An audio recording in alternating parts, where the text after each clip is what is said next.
banyak sekali aktivitas-aktivitas transaksi bisnis di pemerintahan, di swasta, itu yang memerlukan optimasi. Ya, kenapa perlu optimasi? Karena dari sisi efektivitas bisnis dan efektivitas operasi itu masih bisa perlu ditingkatkan. Oke. Ada yang bisa di-cut gitu ya? Ada yang bisa di-cut, ada yang bisa diterobos, ada yang bisa di-bypass. Ya. Supaya apa? Supaya aliran informasi, aliran data, aliran pengetahuan yang tadinya tersegmen jadi bisa langsung berjalan. Itu kita perlu yang namanya digitalisasi.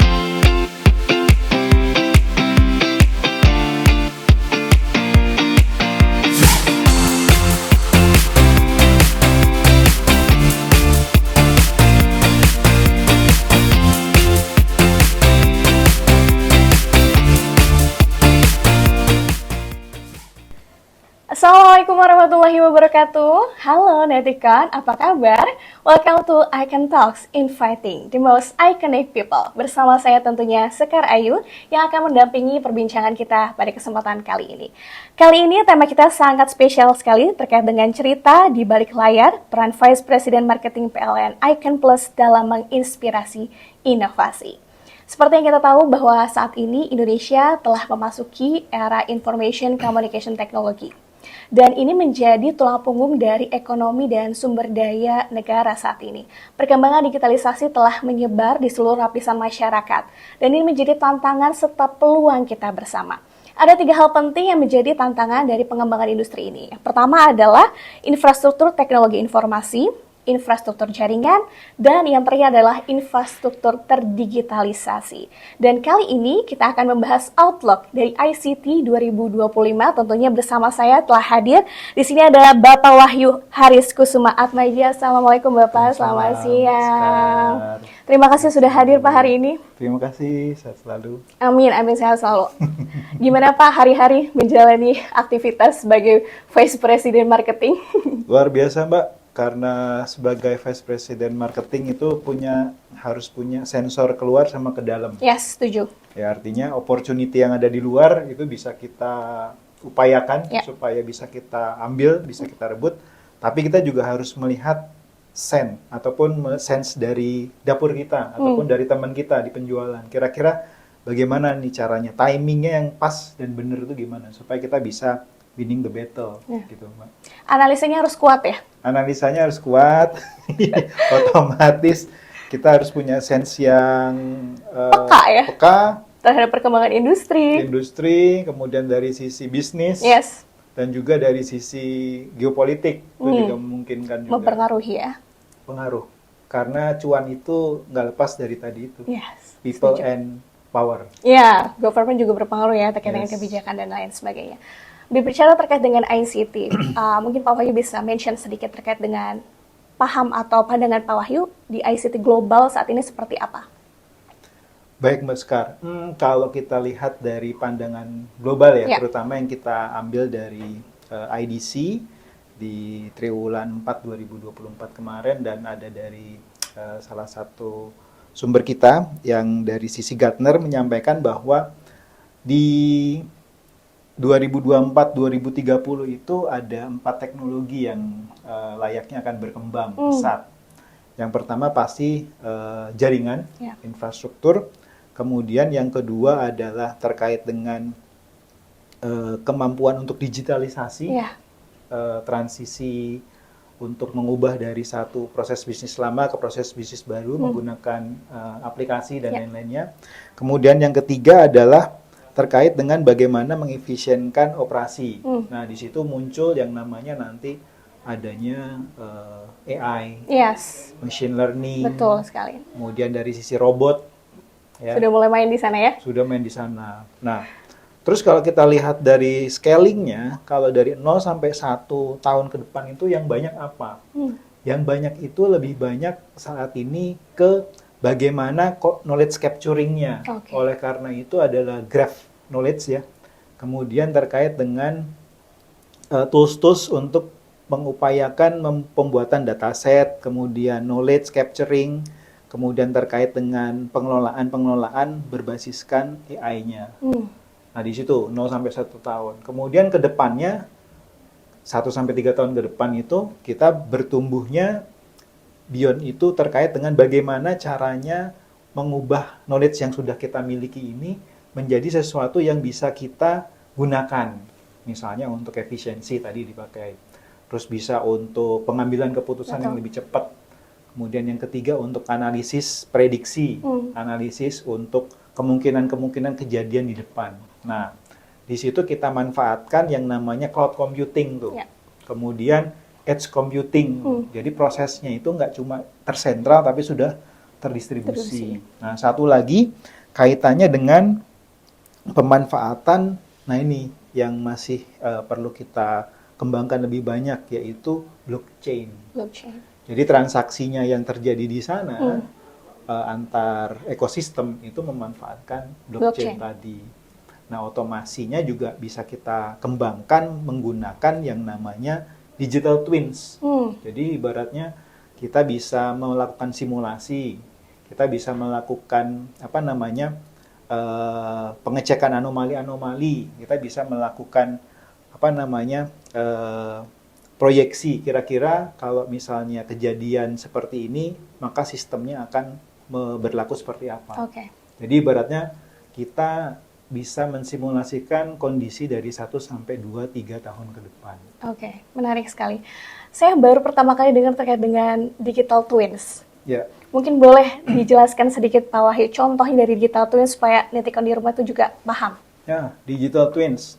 Nah, biasanya dulu mungkin kalau kita pernah praktikum ya Mbak. Zaman SMA itu sederhananya ya. Ketika kita mempelajari mengenai misalnya gunung api. Ya, atau paling gampang yang pada saat itu adalah bagaimana membuat siklus daur hidup air. Kira-kira yang kita lakukan apa tuh? Penyaringan. Nah, ya kan, kita membuat model yang serupa dengan aslinya.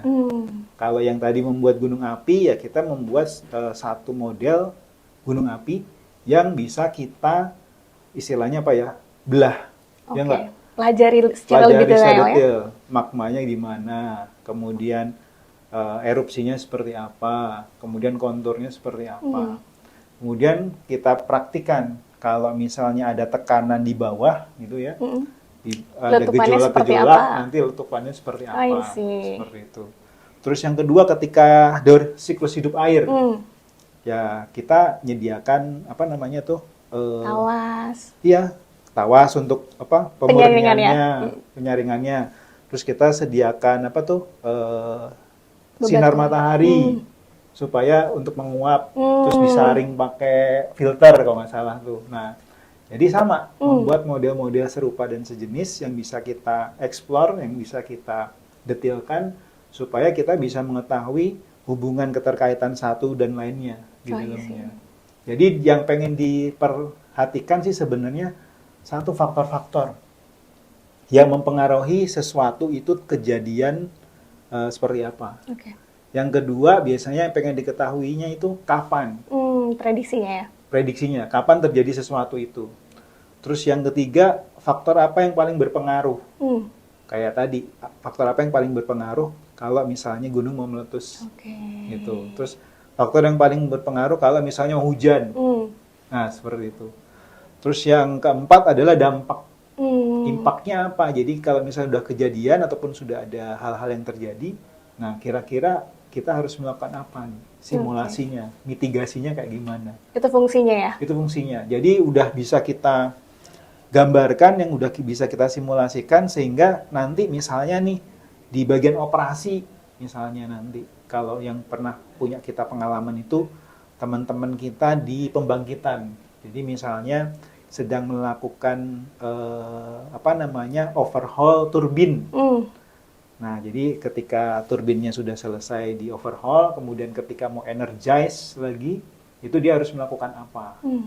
Jadi step by step-nya itu udah harus firm dan sudah harus bisa dia pahami. Kalau enggak ada failure, dia harus bisa melakukan mitigasi gitu Mbak Sekar. Oke, Jadi menarik ibaratnya kita main simulator ya. Ya, Kurang lebih percobaan. Percobaan, kemudian kita lakukan apa namanya tuning dikit kalau kejadiannya seperti ini nanti dampaknya apa, itu yang kita pelajarin. Mitigasi juga ya. Mitigasinya seperti apa. Terus bahkan kita bisa juga menemukan sesuatu yang paling efisien mungkin nanti. Jadi dari berbagai rangkaian simulasi itu nanti kita peroleh pola yang gini nih yang paling cocok nih, ya? yang paling bagus nih. Nah, itu yang diterapkan. Ya, dan itu akan membuat efisiensi juga ya terkait dengan cost ya. Kalau di Indonesia tahun 2025, ini kita baru beberapa bulan memang ya. Tapi menurut Pak Wahyu, ICT di Indonesia seperti apa? Ya, ICT di Indonesia itu sekarang dipandang sebagai salah satu istilahnya apa ya, supporting dari kemajuan bisnis di Indonesia. Satu perspektif bahwa kita sangat beruntung di mana kemampuan bisnis ini sudah mulai didukung oleh kemampuan teknologi. Itu yang pertama. Terus yang kedua, sebaliknya, nanti kemampuan teknologi itu juga bisa mempengaruhi besar ke bisnisnya. Contohnya apa? Banyak satu teknologi-teknologi baru, misalnya chip untuk AI.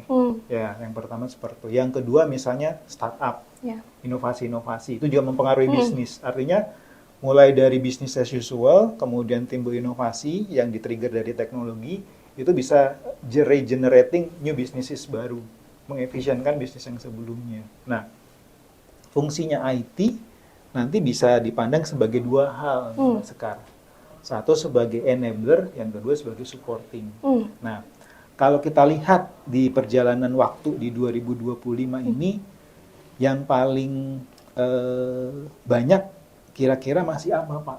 Nah, jadi kita nggak bisa, istilahnya apa ya, nggak bisa lupa kodratnya bangsa Indonesia itu terdiri dari beribu-ribu pulau. Nah, masalah pertama itu masih konektivitas. Betul. Iya kan, Mbak?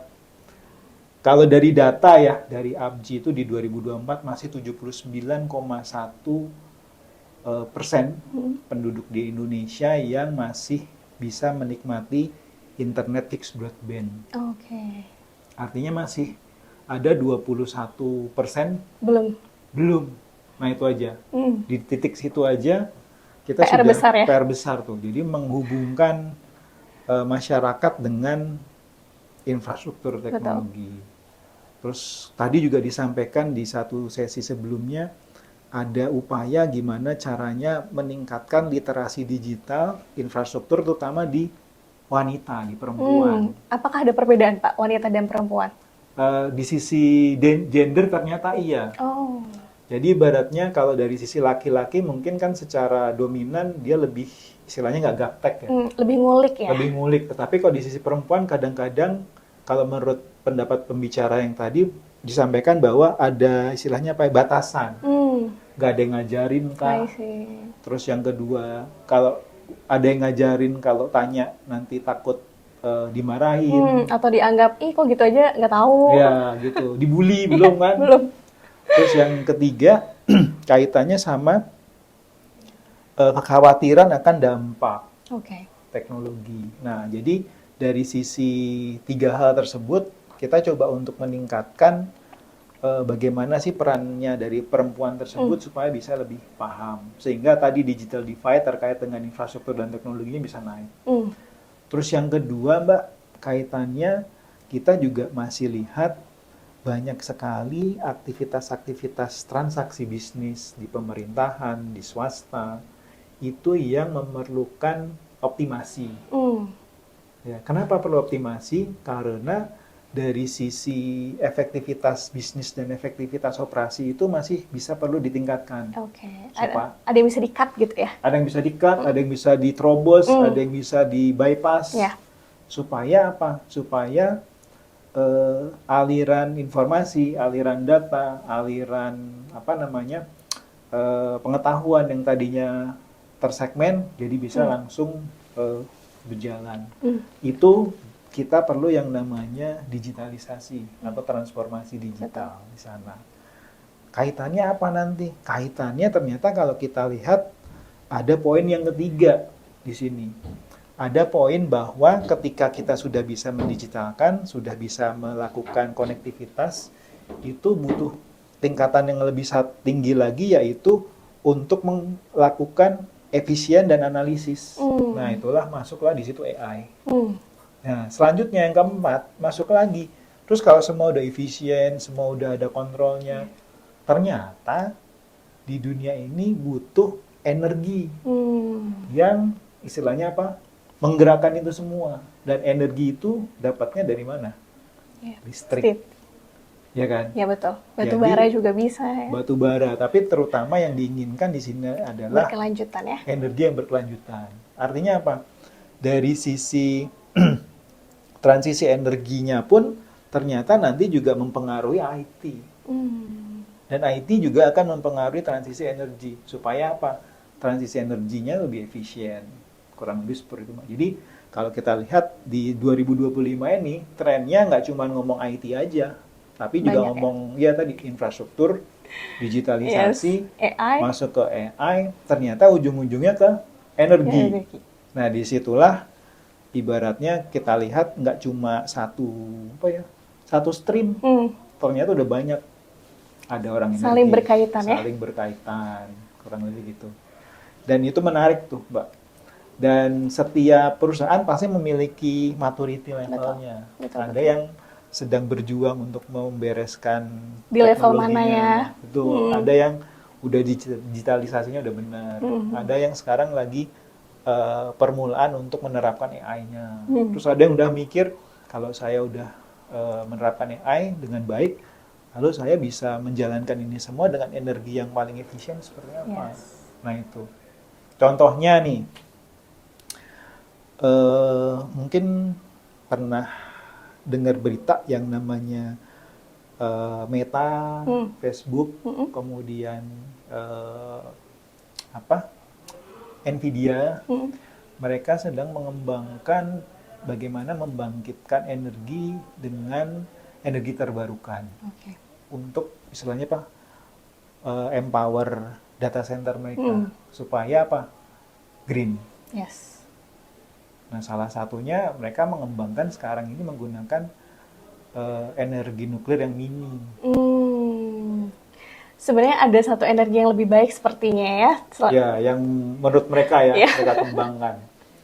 Artinya kalau bisa kita lihat misalnya satu perintah AI itu ternyata kalau dihitung-hitung ya, itu harus disediakan oleh 10 jam pembangkit beroperasi. Wow.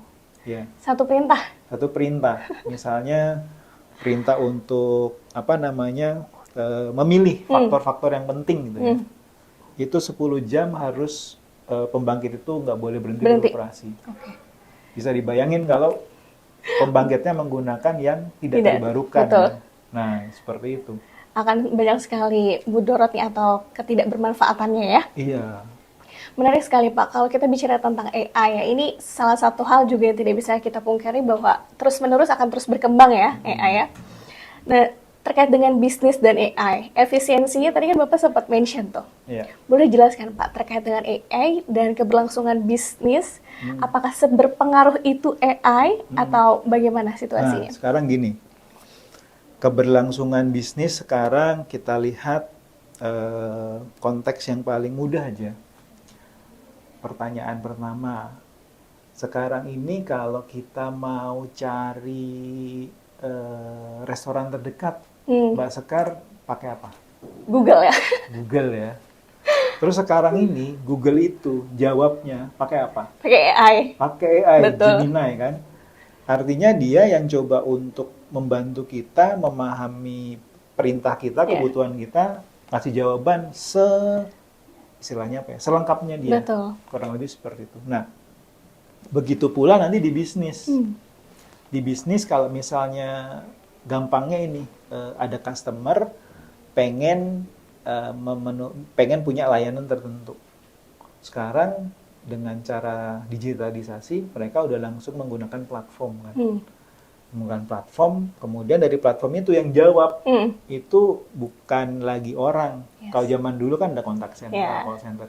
Sekarang di balik itu yang jawab udah AI. Teknologi semua ya jawab ya? Teknologi semua. Dan sekarang bahasanya mereka menjawab itu udah mirip manusia loh. Yeah. Benar nggak? Jadi kita nggak tahu yang jawab itu apakah orang atau AI. Bahkan ada yang curhat Pak katanya. Iya, jadi antar AI udah bisa ngomong pakai bahasa AI katanya. Jadi ibaratnya dari sisi kebutuhan, capturing kebutuhan bisnis itu ternyata dari sisi AI bisa lebih, lebih paham dan bisa menganalisis, ternyata customer-nya seperti apa. Bahkan dibalik, di profile dia dulu. Di profiling, oh customer ini perusahaan apa, latar belakangnya apa. Dia sekarang sedang maturity-nya lagi apa. Nah itu, jadi dia udah paham seolah-olah dia nanti akan memerlukan layanan apa di situ. Mereka bisa melakukan apa? Rekomendasi. Keren, kamu langganan ini dulu deh. Habis langganan ini, kamu lanjut ke langganan ini. Step by step-nya bahkan Step dijelaskan. by step dijelaskan. Nah, itu pun yang harus kita lihat sebagai salah satu kemajuan. Ya, peluang ya. Peluang. Kemudian yang kedua, dari sisi efisiensi dan otomasi. Kalau menurut yang saya pelajari, ini ada 2 segmen besar, Mas Kar, yang di Outlook 2025 ini yang shifting ke yang namanya automation atau autonomous. Itu segmen manufaktur, kemudian segmen energy and mining, sama satu lagi segmen construction. Nah, jadi sekarang ini di 4 segmen itu, ahli-ahlinya itu pengetahuannya udah di-capture untuk dipindahkan ke AI-nya tadi. Tuh bayangin ya. Jadi ibaratnya nanti ketika mau bangun gedung atau mau bikin produk, itu yang jalan udah mesin, robot. Jadi ibaratnya robot itu yang akan menjalankan perintahnya. Butuh semen berapa sak misalkan seperti itu ya? Udah sekarang. Atau perhitungan yang lainnya? Iya, di negara mana tuh? Cina itu untuk membangun satu infrastruktur itu sudah memanfaatkan AI kan. Dia sendiri sudah bisa membangun fondasinya berapa lama, otomatis. Kemudian perkiraannya. Dia panggil suppliernya, dia panggil pekerjanya, constructionnya, langsung dibangun dalam jangka waktu sekian jam udah selesai. Dan udah pakai kayak Lego. Istilahnya tinggal di merge satu dengan yang lainnya ya? Udah plug and play kalau bahasanya. Artinya apa? Ya sejauh seperti itu. Jadi efisien. Mengefisienkan waktu, biaya, tenaga, ya? Kurang lebih seperti itu. Nah, yang ketiga, ini yang bisa kita lihat opportunity-nya juga Outlook untuk bagaimana kita bisa mengoptimalkan sumber daya. Ya, sumber daya. Terutama misalnya di suatu perusahaan, dia punya 100 orang. 100 orang itu sama-sama memiliki tugas pokok dan fungsinya masing-masing. Nah, ada yang namanya KPI. Nah, KPI ini pasti terukur. Nah, di sisi teknologi bisa membantu seseorang itu bisa meningkatkan performance-nya supaya bisa memenuhi KPI-nya. Yang kedua, dari sisi manajemen, nanti dia bisa melakukan simulasi. Orang ini kalau di sini terus berapa lama dia akan promosi atau berapa lama orang ini nggak efektif. Jadi dilakukan treatment di situ. Membantu pekerjaan HR kalau seperti itu ya? Membantu pekerjaan HR juga. Terus kapan dia promosi, kapan dia harus diberikan training, kapan dia harus dikasih penugasan tertentu. Itu bisa rekomendasinya berdasarkan AI. Bisa berdasarkan AI. Menarik banget. Kalau bicara tentang keuntungan, banyak sekali keuntungannya ya. Iya. Tapi pasti setiap hal baru tuh ada tantangannya ya Pak? Betul. Tantangannya seperti apa Pak? Adopsi AI di PLN Icon Plus terutama nih. Nah ini dia. Jadi di balik istilahnya glamorous sama di balik menariknya pemanfaatannya, kita harus sadar. Yang pertama, satu, aturan main. Ya, aturan main ya. Ya kan? Aturan main, norma. kemudian SOP, ya. Kemudian yang ketiga kaitannya dengan kapan kita memanfaatkan teknologi itu, ya. Jangan sampai kebablasan, kita nggak ngontrol dampaknya sehingga terjadi insiden, misalnya seperti itu. Yang kedua yang harus diperhatikan adalah orangnya, Mbak. Jadi hakikatnya AI itu adalah tools. Ya, membantu saat ini, saja ya. saat ini masih tools ya. Jadi harus ada orang yang bisa istilahnya assisting, ya, harus bisa membantu sistem atau tools itu untuk berguna, tepat guna. Ya. Supaya apa? Nggak misuse, ya kan? Terus yang ketiga kaitannya nanti sama resource, Mbak. Nah, balik lagi yang namanya AI itu dan manusia, hakikatnya pasti mencari sesuatu yang lebih, nggak puas. Ya. Jadi resource-nya terus-terus nambah. Yes.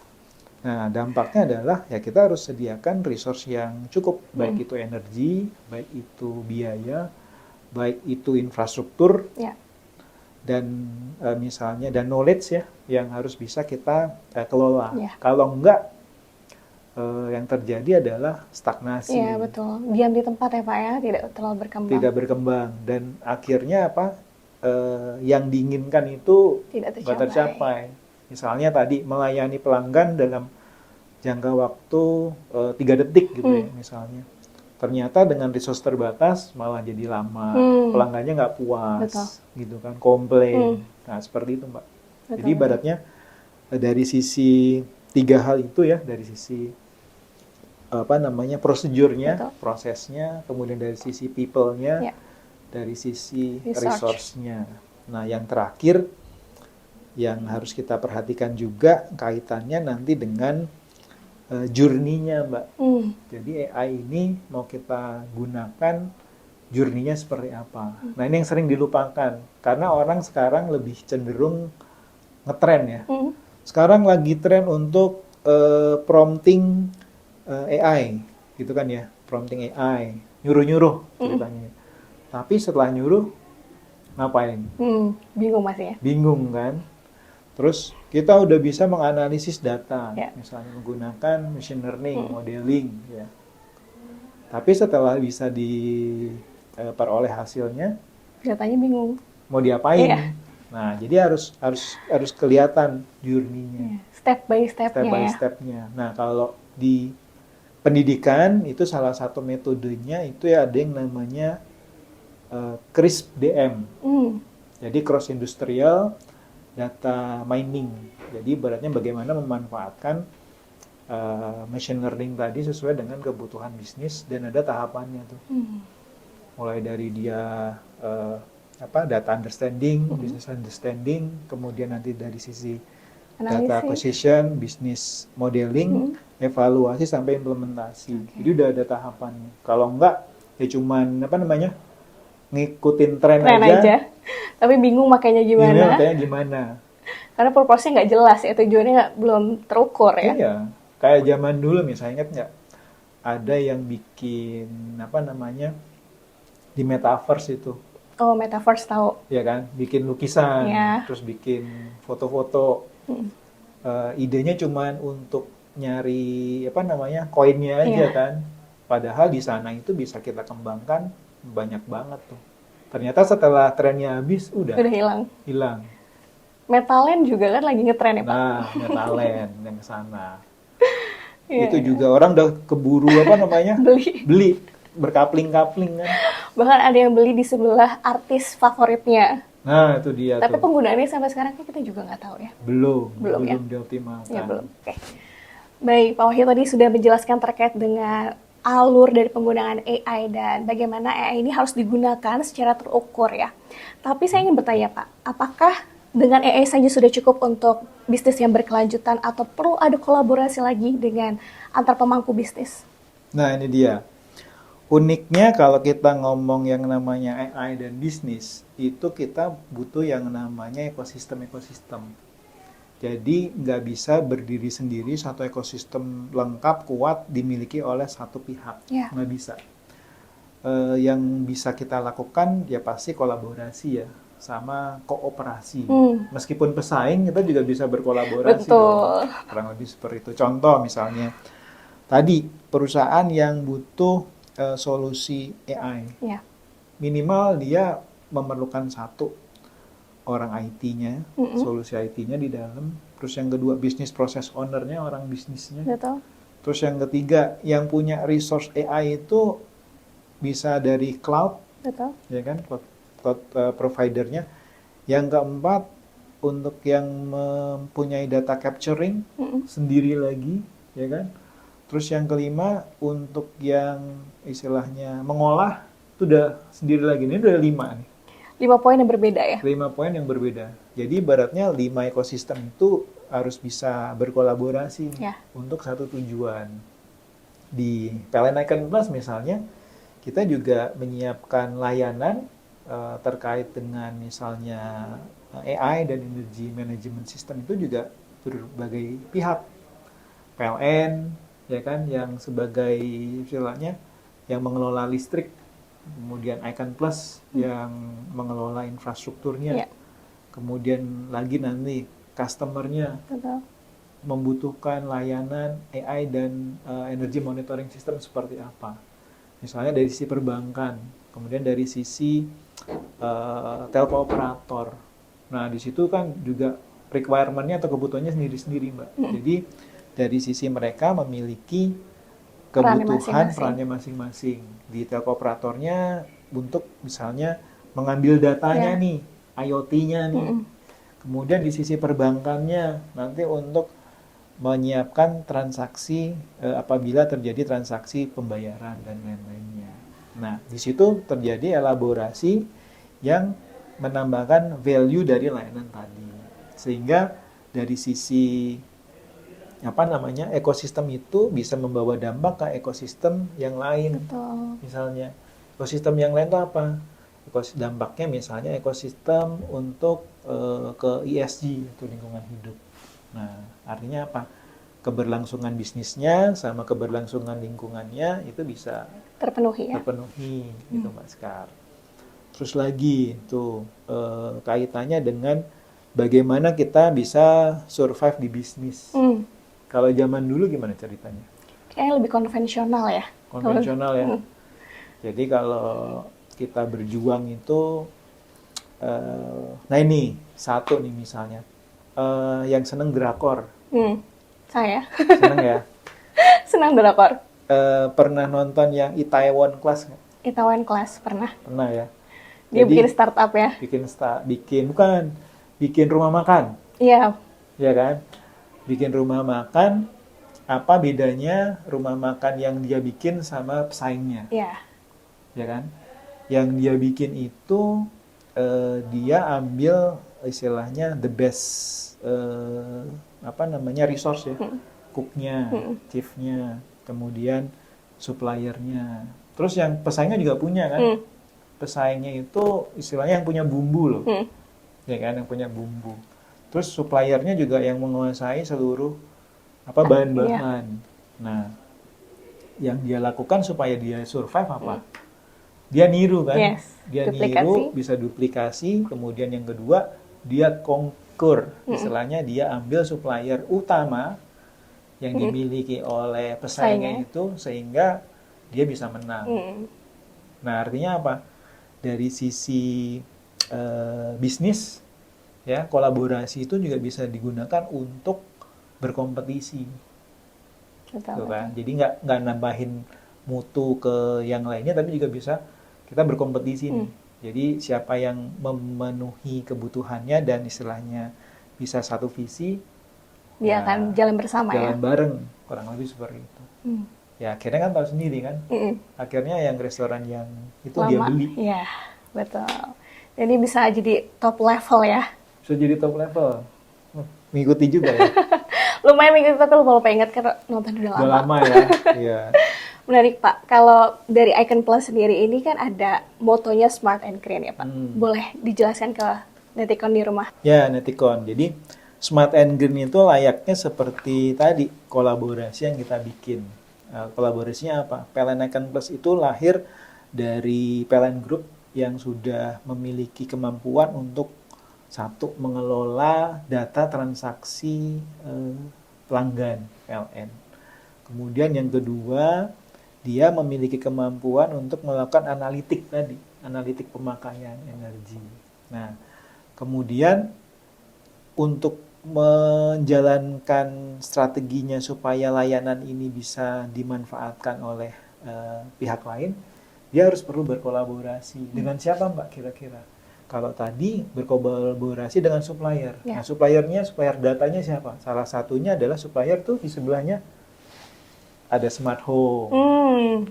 Ya, jadi Smart and Green itu merupakan satu layanan yang terintegrasi, yang terdiri dari layanan konektivitas digital, ya, dan berbasiskan transisi energi yang bisa digunakan oleh customernya PLN Icon Plus. Bagaimana caranya kita bisa mengoptimalkan pemakaian energi kita di dalam rumah maupun di bangunan, di gedung, sehingga apa? Sehingga keberlangsungan bisnisnya dia itu bisa lebih terjamin dari sisi efisiensi. Kemudian yang kedua, keberlangsungan lingkungannya pun juga terjaga.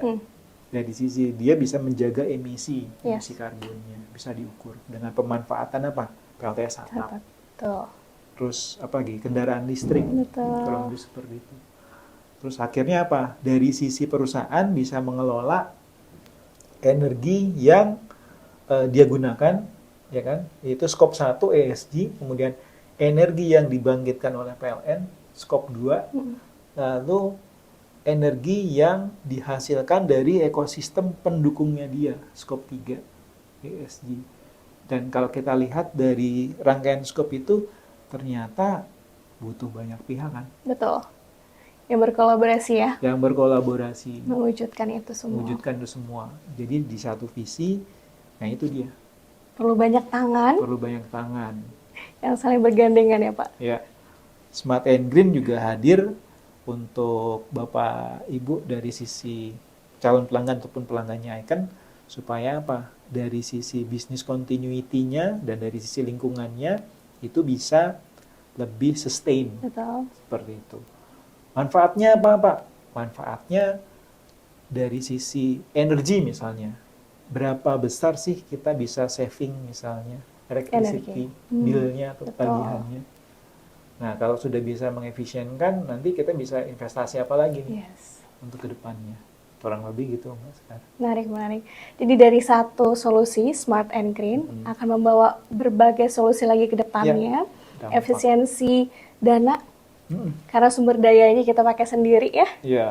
Dan nanti juga kalaupun kita berlebih, bisa juga dipakai dan disalurkan ke yang lain ya. Iya.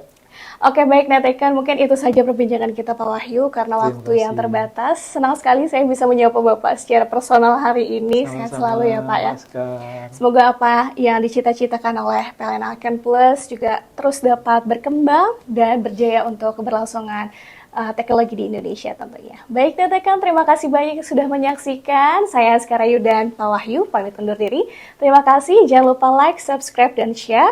Dan sampai jumpa di pertemuan selanjutnya. Assalamualaikum. Assalamualaikum.